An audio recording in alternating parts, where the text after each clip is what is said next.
தீபா, மீனாட்சி, மைத்திலி 3 பேரும் அந்த வீட்டுக்கு வெளியே வந்து நிக்கிறாங்க. வாசல்ல நின்னுட்டு 3 பேரும் பேசிட்டு இருக்காங்க. தீபா சொல்றாங்க, அக்கா இந்த வீடு நல்லா அழகா இருக்குதுல்ல அக்கா, எனக்கு ரொம்ப பிடிச்சிருக்கு, ஒரு மனசு நிம்மதியா இருக்க மாதிரி இருக்கு அப்படின்னு சொல்றாங்க.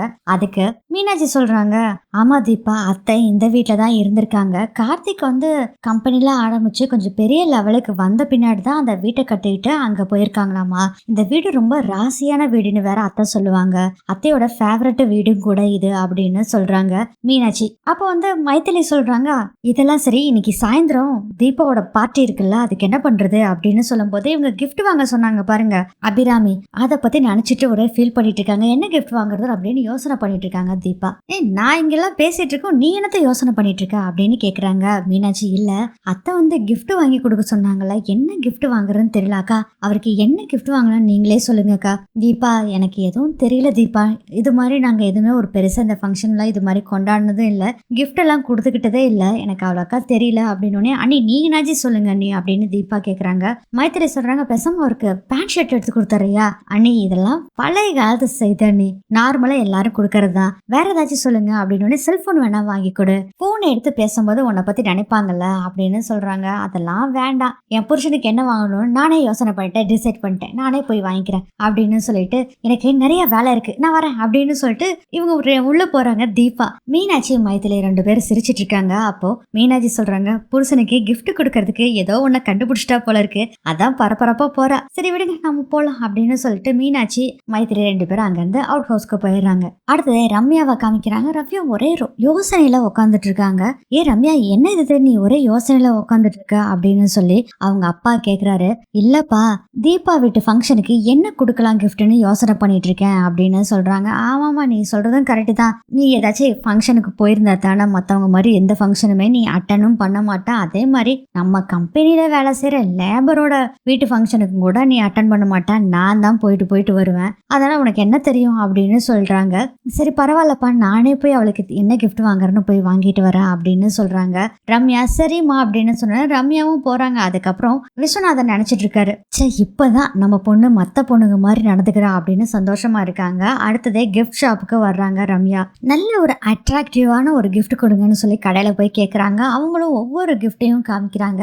எந்த கிஃப்ட்டுமே பிடிக்கல ரம்யாக்கு, என்ன ஒரு கிஃப்ட்டுமே அட்ராக்டிவாவே இல்ல, தீபா வாழ்நாள் முழுவதும் மறக்கவே கூடாது இந்த கிஃப்ட்னு சொல்லி நான் நினைச்சு வாங்கலாம்னு நினைச்சா கடைசியில சரியாவே இல்லையே கிஃப்ட் அப்படின்னு சொல்லிட்டு இருக்கும் போதே பார்த்தா அங்க ராமர் சீத்தம்மா இருக்காங்க. அந்த ஸ்டாச்சுவை பார்த்தோன்னே ரொம்ப பிடிச்சு போயிடுது. அதை எடுங்கன்னு சொல்லி வாங்கி பாக்குறாங்க. பார்த்துட்டு தீபா அவங்க ஹஸ்பண்டை பத்தி ரொம்ப பெருமையா பேசுவா, இது கரெக்டான கிஃப்ட் தான், இதுவே பேக் பண்ணிருங்க அப்படின்னு சொல்லிடுறாங்க. அதுக்கப்புறம் கிஃப்ட் ரேப் பண்ண சொல்லிடுறாங்க அந்த கிஃப்ட. அதுக்கப்புறம் பணம் கொடுத்துட்டு இருக்கும் போதே கரெக்டா பார்த்தா அங்க தீபா வர்றாங்க.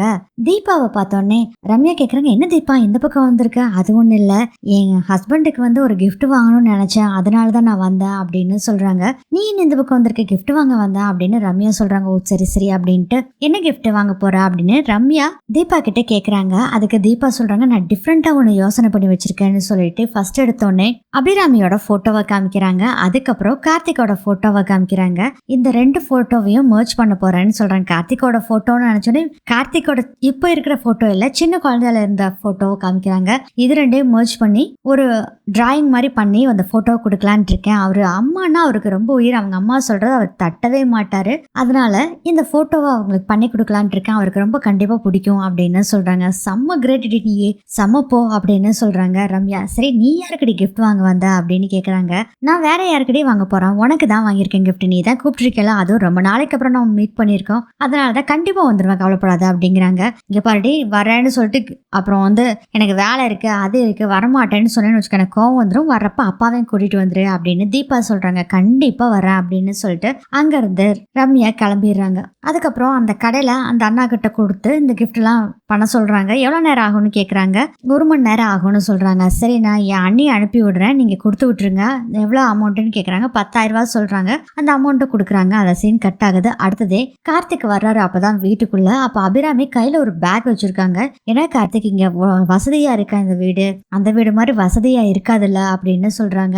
மா என்னமா பேசிட்டு இருக்கீங்க, நம்ம இந்த வீட்ல இருந்து தானே அங்க போனோம், இங்க தானமா முதல்ல வாழ்ந்தோம், 2 வீடும் ஒண்ணுதாம்மா, இருந்தாலும் இந்த வீட்டை விட அங்க வசதி கம்மி, அவ்வளவுதாம்மா, இருந்தாலும் 2 வீடும் எனக்கு ஒண்ணுதான் அப்படின்னு சொல்றாரு கார்த்திக் சொல்றாங்கம்மா நான் எப்பயுமே ஹாப்பியா தாம்மா இருக்கேன், ஒன்றும் பிரச்சனை இல்லம்மா அப்படின்னு சொல்றாங்க. சரி இந்தாப்பா அப்படின்னு அந்த பேக்கை கொடுக்குறாங்க. என்னம்மா இது, உனக்கு ட்ரெஸ் உன்னோட முதல் கல்யாண நாளுக்கு அப்படிங்கிறாங்க. நான் தீபாக்கு ஏற்கனவே கொடுத்துட்டேன், உனக்கு கொடுக்கல, அதான் இப்ப கொடுக்குறேன் அப்படின்னு சொல்றாங்க. இந்த ட்ரெஸ்ஸை தான் நீயும் தீபாவும் கட்டிக்கணும் ஈவினிங் அப்படின்னு சொல்றாங்க. சரிம்மா அப்படின்னு சொல்லிட்டு இருக்கும்போதே, அம்மா அந்த சாமியார் வேற கொஞ்ச நாளைக்கு எந்த சுபகாரியமே பண்ண வேண்டாம்னு சொன்னாருல்லம்மா, அப்புறம் எதுக்குமா இதெல்லாம் அப்படின்னு சொல்றாரு கார்த்திக். இல்லப்பா, ஒரு சாமியார் உன் கல்யாணத்தை பார்க்க வேண்டான்னு சொன்னாங்க, அதனால தெரிஞ்சோ தெரியாமையோ அந்த தப்பை பண்ணிட்டேன், உன் கல்யாணத்தை பார்க்கணும்னு எனக்கு ரொம்ப ஆசை, அதே மாதிரி நான் கூட நின்று பண்ணி வச்சிருக்கணும் கல்யாணத்தைன்னு உனக்கும் ஆசையா தான் இருந்திருக்கும், அதனாலதான் இந்த சாமியார் சொல்றத கேட்க வேண்டாம்னு நான் முடிவு பண்ணிட்டேன், அதெல்லாம் ஒண்ணு இல்லை, இந்த ஃபங்க்ஷனை நடத்தலாம் அப்படின்னு சொல்லிட்டு சரி ட்ரெஸ் எல்லாம் பார்த்து வச்சுக்கப்பா அப்படின்னு சொல்லிட்டு அங்க இருந்து கிளம்பிடுறாங்க அபிராமி. அடுத்து 2 வில்லிகளும் ஒரு காஃபி ஷாப்புக்கு போயிருக்காங்க.